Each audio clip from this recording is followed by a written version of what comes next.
Good afternoon, my people. What is going on? It is your main man, Charles Tank Harris, the founder and chief visionary officer of the financial literacy platform, Wealth Our Way, where our motto is wealth is not only for the wealthy. I welcome each and every one of you to episode 185. Listen up, I got a story to tell, aptly named after the classic by the late, great Notorious B.I.G. But before we get into today's going ons, let me practice the attitude of gratitude and say thank you, thank you, thank you to each and every one of you who are here with me as I stream live across the Wealth Our Way Facebook page and the Wealth Our Way Network YouTube page. If you have not done so, dip over to YouTube, subscribe to the Wealth Our Way Network, and tell a friend.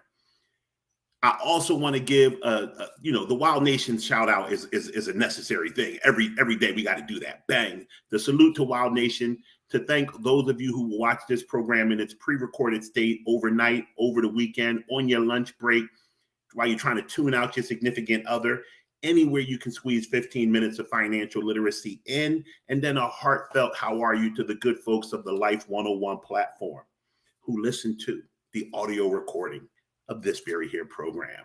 So shout out to Ryan and Simone for last night's Financial Power Hour. I thought it was a great conversation, always carrying the banner of talking about mental health.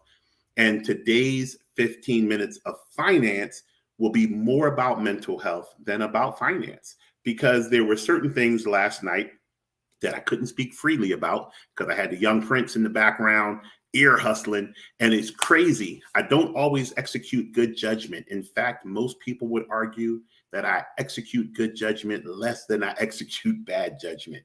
But I made a good call last night, not discussing some of the things I wanted to discuss because I knew I was in earshot of the child.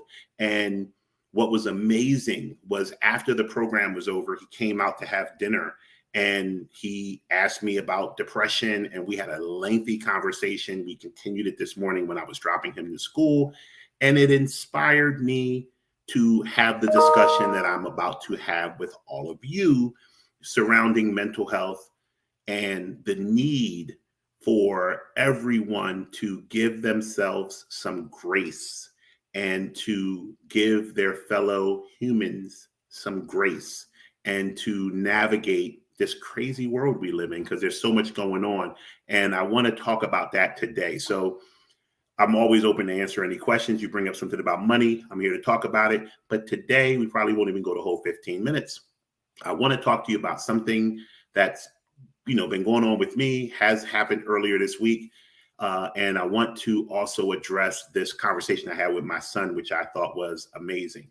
So let me start by saying cursor, opening line. I should put it in the chat so it doesn't go away. So you guys remember this throughout what I'm about to say. I realize that in my transparency, everybody says I'm so transparent. I'm just being Tank. But in my transparency, I realize there's no filter. I say the truth. What comes out my mouth is just what I feel. It's what it is. I oftentimes realize that because we live in a world where people aren't on that, they're just not real like that I sound over the top with some of the things I say. To me, it's just normal, but to other people, it may sound over the top. So let me start by saying I'm going to divulge some information to you guys. It's not a cry for help. I am in no way in a crisis situation where y'all need to send the guards to help your boy Big Tank. Everything that I'm going to talk about today has been going on with me for damn near my entire life. All of my entire adult life, but damn near my entire life. There are periods where it gets harder, it gets more severe, but it's always going on. And I had to emphasize that to the boy this morning on the ride to school because he was so concerned about this depression declaration that he didn't hear about before last night, that he was worried about his dad, and doesn't need to be, because I manage and navigate these trials and tribulations that I'm faced with. So that's first precursor. Everything is straight, okay? Don't come over here. Don't call me. Don't text me. Don't email me. Don't inbox me about worrying that I'm falling apart. This is not a cry for help. Second thing, whenever I do anything, talk about money, talk about mental health, talk about anything, it's to help other people as well. It's part of my dilemma. It's part of my crises is that I'm more concerned about everybody else than I am myself. And I mean that genuinely. I have a very low sense of self-worth. I think everybody else deserves more than me. I'm always trying to help people. So this whole conversation or monologue is more so about me trying to say something, because Simone touched on it last night. Just by sharing a story, your story, it may help someone else feel comfortable and confident to share theirs. And if there's anybody else out there who feels how I feel and they are in crisis or they do need help, I encourage you to seek that help. I am not a professional. I encourage you to seek that help. But if you want to hear somebody to talk to, you want to bounce an idea, you want to go to a safe space, I'm your people. I'm here to listen. With that being said, Simone touched on last night about understanding the different specialties in mental health. And I was interviewing mental health practitioners back in 2009, 2010 in Georgia. And I ran across a guy, Dr. Gore, I think his name was. I knew immediately he was not the dude for me, but he's a great practitioner. But I knew we weren't going to vibe. But he said something to me that really helped me and has stuck with me for the past decade and change. I used to think I was suicidal. So, Simone really helped me last night when she said that we have to aptly and correctly name our emotions, name our thoughts, name our feelings. So oftentimes I think I'd be better off dead. Like that's just a normal thought for me daily. And I thought as a result of that, not only would I be better off dead, but I oftentimes think like the world would be better off if I wasn't here. And I oftentimes associated that with being suicidal. That's all I knew. I'm not a mental health guy. So I was like, oh man, if I think this, I must be suicidal. I went and talked to this guy, Dr. Gore, and he quickly let me know, dude, you're not suicidal. I've seen suicidal people. I've talked to them. It's not you. He said, you are severely depressed. He gave me some tests. He said, and severely depressed people are unfulfilled. And when you're unfulfilled, you often think, what's the point of being here? And there's a difference between that and sitting around making plans to go jump into traffic, jump off a bridge, take a bottle of pills, any of those things. Even to the point where you may have morbid thoughts about how you would die, but it's still different than being suicidal. So I want to be clear that I'm not suicidal. But earlier this week, I was having one of my dark moods. And I was like, man, I could kill myself. Like, I got to get out of here. I'm done with this. More often than not, it doesn't get that bad for me. I normally think of just ostracizing myself and distancing myself from everybody and going to a remote island. But this particular day, it was really dark. And what's funny about depression, which is why I had them address last night, the difference between depression and sadness, is I wasn't sad. I was in a great mood. But I just see no end in the futility, which is my existence from time to time, which is crazy because money is very seldom an issue for me. Being able to be around people if I desire to is very seldom an issue for me. I love the fact that I'm here with my son now, but there's just something where I just I'm always feeling like life has no meaning or purpose. So I was thinking about this. It might have been either Monday or Tuesday morning. And the first thought that I had about why I couldn't kill myself. And now, once again, I want to be careful when you guys are hearing this, if anybody walking in the middle of this, I wasn't going to kill myself. Just the thought of the whole concept of it would be great if I wasn't here. Is I call my daughter Zoe every night, or she calls me. We FaceTime every night and we read to one another because Zoe has a hearing problem when she was younger. So her speech isn't the greatest. She does not like to talk. And this is one way for me to get her to talk. We read out loud to one another. And we're on like our 7th book. It's a great thing we started last year. And the first thought I had when I said I should off myself was, what would Zoe do if I don't call her at 9 o'clock tonight to read to her? She would be mortified. And that thought was enough to make me put away the thoughts of doing anything or thinking about that topic anymore. But then I really got sad 5 minutes later. And the reason I got sad was you would think, hey, if you're thinking about why you shouldn't be here and you come up with a reason on why you should be here, you should be happy.